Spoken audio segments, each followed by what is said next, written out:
procesos que se reinician o se retoman, como el caso argentino, o procesos que inician su camino, como el caso mexicano. Planteamos acá que hay dos características comunes a los progresismos latinoamericanos, a los gobiernos progresistas latinoamericanos del comienzo del siglo XXI. La primera de ellas tiene que ver con su nacimiento al calor de la lucha contra el neoliberalismo, a contramarcha del neoliberalismo, y el segundo es la llegada a los mecanismos, digamos, a los mecanismos institucionales, a los gobiernos, por la vía de las elecciones en la participación de la democracia representativa. Digamos, estas dos características son comunes a todos los progresismos latinoamericanos, pero hay una tercera característica que agrupa a algunos de ellos, que es el intento por ir más allá del capitalismo a través de una transformación de la sociedad en general y particularmente una transformación del Estado. Podemos pensar en el caso de Venezuela, Bolivia y Ecuador, y en ese sentido nuestra hipótesis para la discusión es que los procesos progresistas latinoamericanos, al tener su origen en un enfrentamiento contra el neoliberalismo, entre cuyas tareas está transformar y reducir al Estado social, nacen con la función primordial de fortalecer al Estado heredado, al que llegan por la vía de la democracia representativa, y que luego, cuando se quiere dar un paso a otro Estado, dígase un Estado socialista, un Estado comunal, un Estado plurinacional, se cae en la paradoja de querer sustituir o transformar al Estado que previamente se fortaleció, ¿no? O sea, sucede como este proceso, esta paradoja que queremos un poco intentar comprender en el origen del caso venezolano, es que finalmente fortalecemos un Estado a contramarcha del debilitamiento que hace el neoliberalismo, y después fortalecer todo ese parataje nos conduce a la contradicción de querer sustituir más adelante ese propio Estado por otro, y evidentemente en muchos casos el Estado heredado va a resistir y va a ofrecer un conjunto de resistencia a esas transformaciones, ¿no? Esta periodización, que forma parte de un conjunto de análisis, va de 1996 al año 2004. ¿Por qué empezamos con el año 1996 en el caso venezolano? Esto tiene que ver con que ese año ocurren tres sucesos fundamentales. Uno de ellos es que empieza a aplicarse en Venezuela la Agenda Venezuela, que es, digamos, el plan de aplicación de la política neoliberal por parte del gobierno de Rafael Caldera, digamos, a la cabeza de el ministro Teodoro Pekov, que era el ministro de Planificación. En julio, mediados de ese año, de 1996, empieza a implementarse ese plan que venía a culminar, digamos, un proceso de transformaciones iniciadas ya en 1989. El otro hecho de ese año es que Hugo Chávez plantea como contraparte de la Agenda Venezuela la Agenda Alternativa Bolivariana, que es este texto publicado en junio de 1996, que es un documento programático que hace frente a la agenda planteada por el gobierno de Caldera.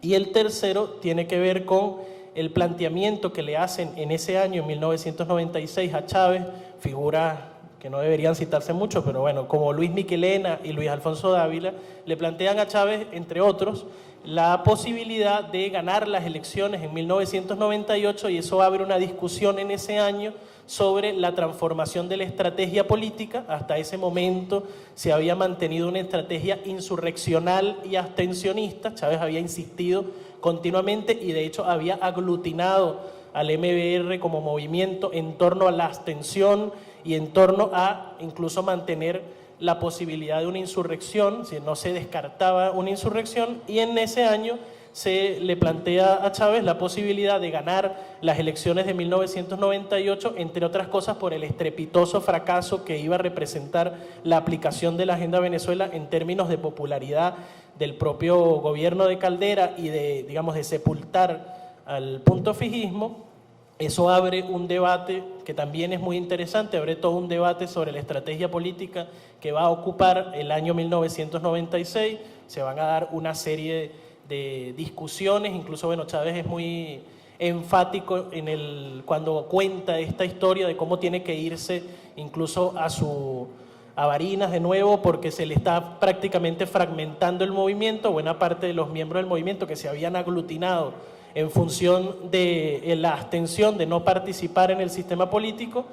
rechazan la idea de ir a las elecciones, lo consideran que es una claudicación. Chávez se retira, intenta reconstruir, se recorre el país para reconstruir el movimiento y se dan una serie importante de debates, un congreso que se realiza en la Sala E de la Universidad Central de Venezuela, en la cual finalmente se aprueba ir a elecciones, se realizan un conjunto de encuestas, etcétera, y nace en el año 1997 finalmente el movimiento Quinta República como una plataforma electoral. Entonces todo este fenómeno, todo este proceso de discusiones que ocurre en 1996, digamos, marca de manera determinante el surgimiento organizativo de lo que va a ser, digamos, la revolución bolivariana en términos de estrategia de poder, de estrategia de toma por la vía de las elecciones y al mismo tiempo el plan programático contra el neoliberalismo. De alguna manera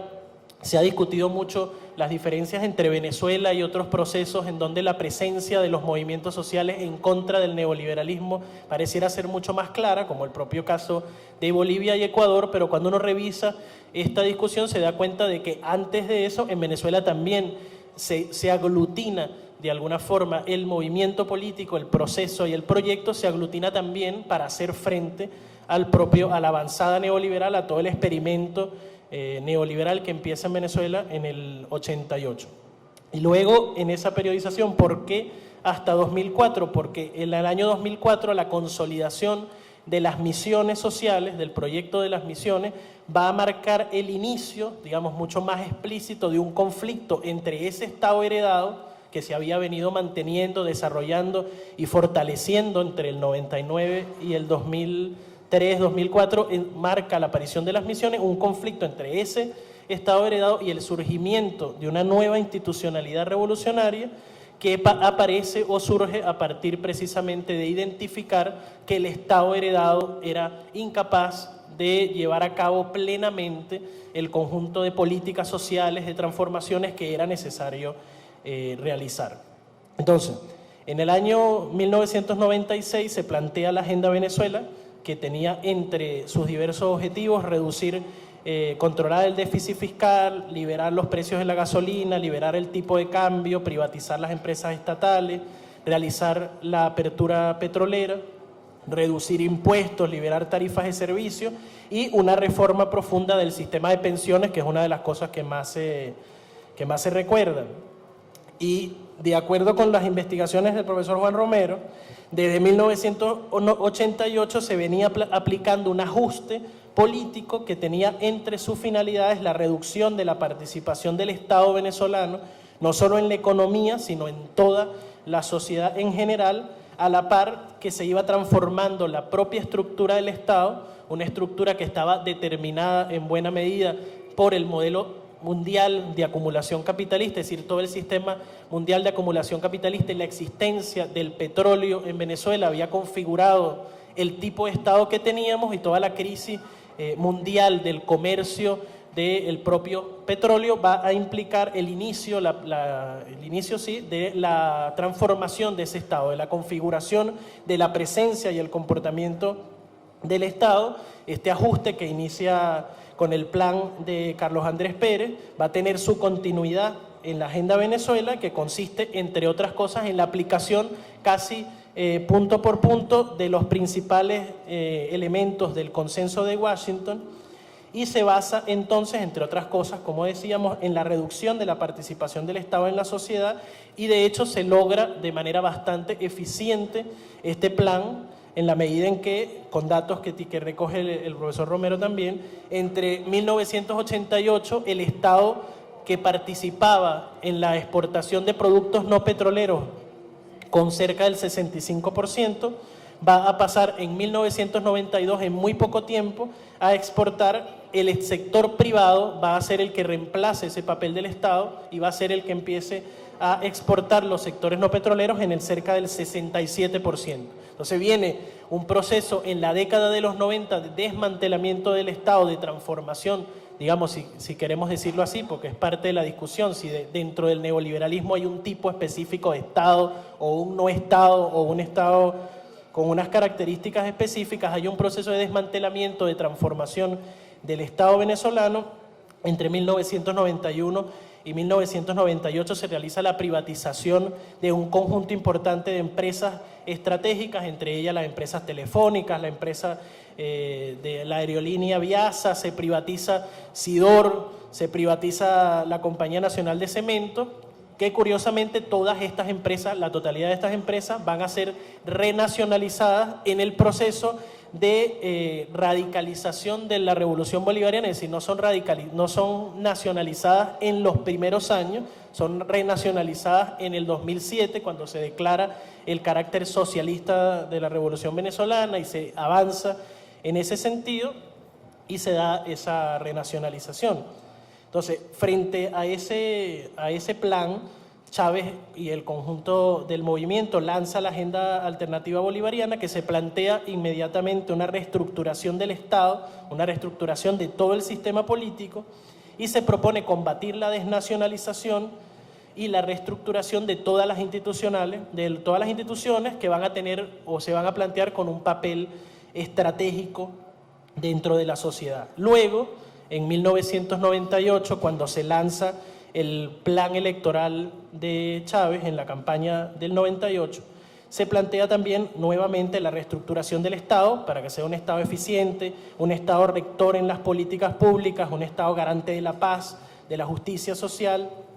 y, entre otras cosas, llama la atención, digamos, en este análisis de la radicalidad del proceso o no en sus inicios, se afirma incluso que el Estado debería permitirnos insertarnos en un sistema económico internacional caracterizado por el fenómeno de lo transnacional. Y así aparecen, digamos, en este discurso incluso características que luego variarán sustancialmente y que consideramos también para la discusión son expresión en este momento de una correlación de fuerza,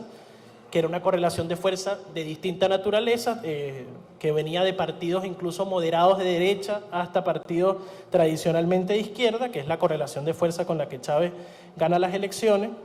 Y finalmente, en este periodo de los 90, una vez que se ganan las elecciones y se realiza el proceso constituyente, en la Constitución de 1999 queda contenida una definición de la nación en tanto que un Estado democrático y social de derecho y de justicia, y de ahí en adelante ese adjetivo social va a acompañar permanentemente toda la discusión sobre el Estado, todo el concepto de Estado que se intenta construir, haciendo hincapié precisamente en que la obligación del Estado que se funda es hacer el esfuerzo por profundizar la democracia y al mismo tiempo recuperar o, digamos, saldar lo que va a llamarse también la deuda social históricamente acumulada, combatir todos los resultados, las consecuencias del propio neoliberalismo, y se define, digamos, un papel del Estado que tiene esos dos frentes, el frente de hacer lo posible por profundizar la democracia y, por otro lado, llevar a cabo un proceso de justicia social a través, digamos, de la redistribución de la riqueza, podríamos decirlo así.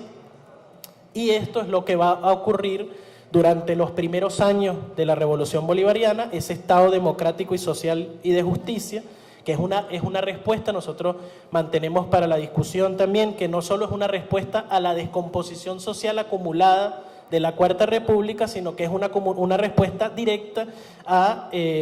todo el planteamiento y debilitamiento que hace el neoliberalismo en Venezuela, para convertir al Estado en una correa de transmisión que permitiera saldar esa deuda social.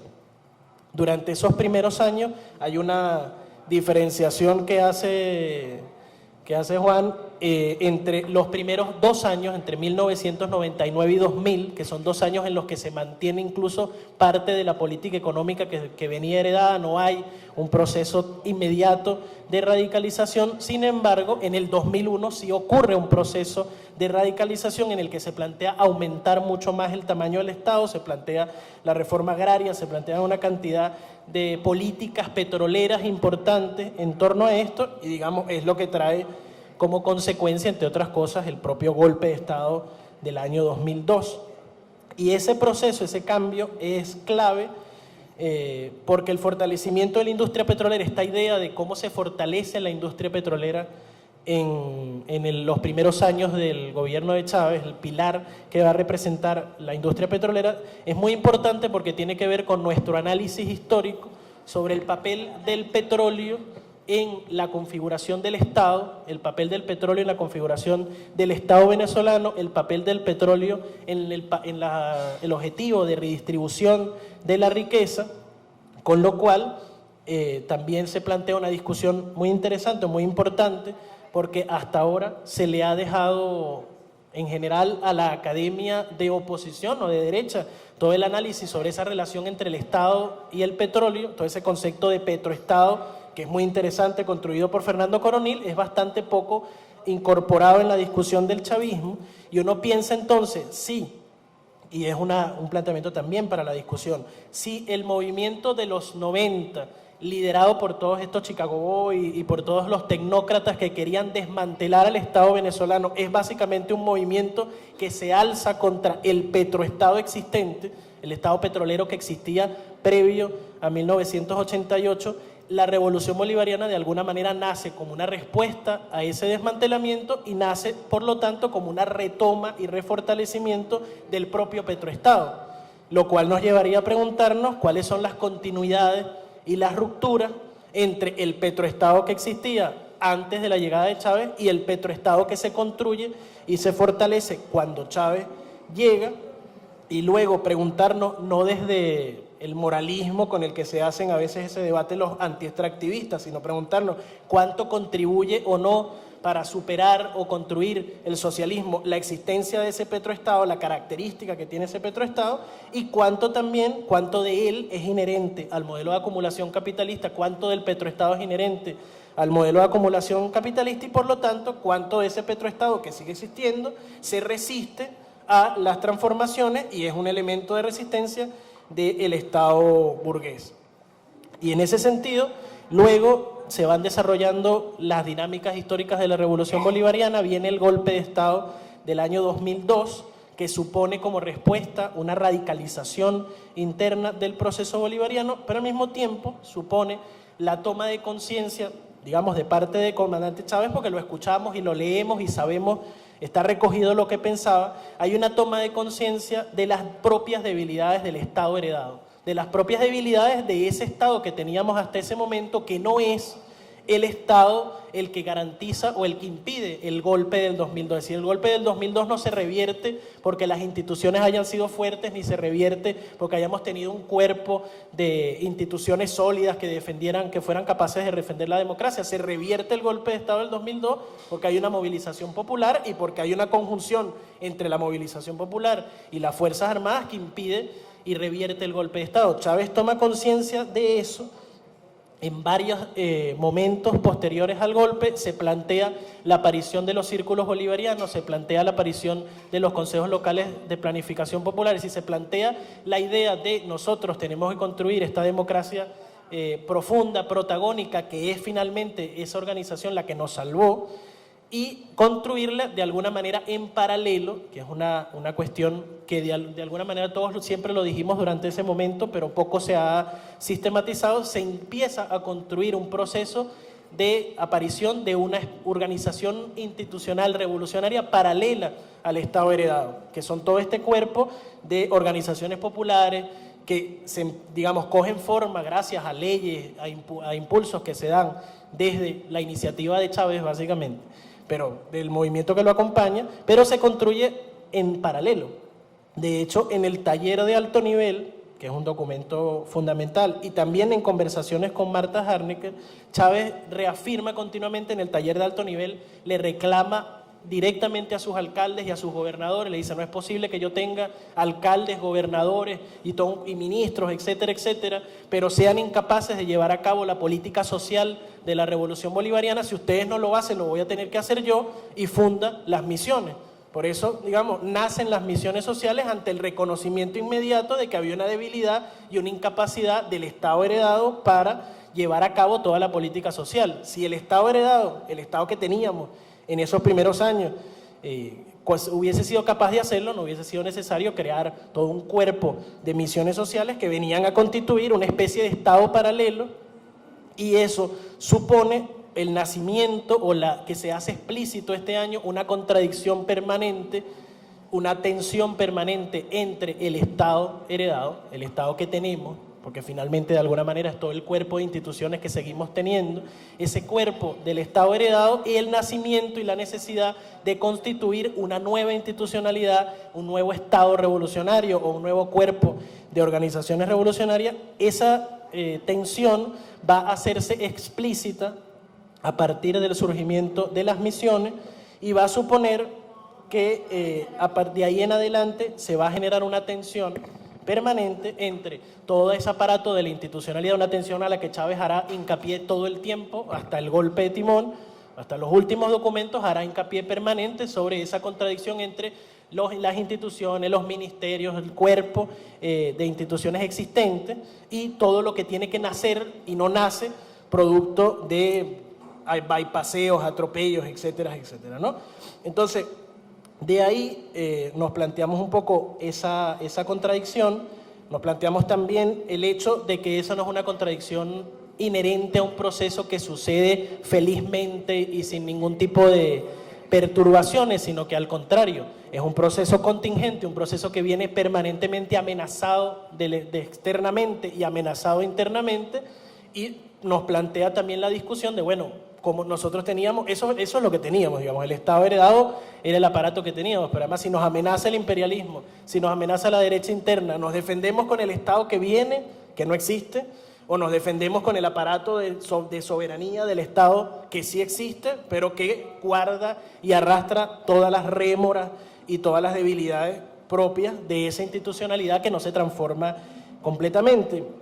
Por eso considero que hay una idea que pudiera atravesar una discusión no solo para Venezuela y que tiene que ver, reafirmo, con la hipótesis de que los gobiernos progresistas, en tanto que deben combatir el neoliberalismo, se ven en la necesidad de echar mano de lo que tienen para atender a las necesidades del pueblo. Esto lleva a fortalecer el Estado heredado, aunque, dado su momento, la radicalidad de las transformaciones conduce a la necesidad de dar paso a otros tipos de Estado, otro cuerpo de instituciones. Y las existentes, las instituciones que existen, que las fortalecimos nosotros mismos, pondrán resistencia a ese cambio y van a suponer el desarrollo de esa propia contradicción. Básicamente era la idea que queríamos plantear. Gracias.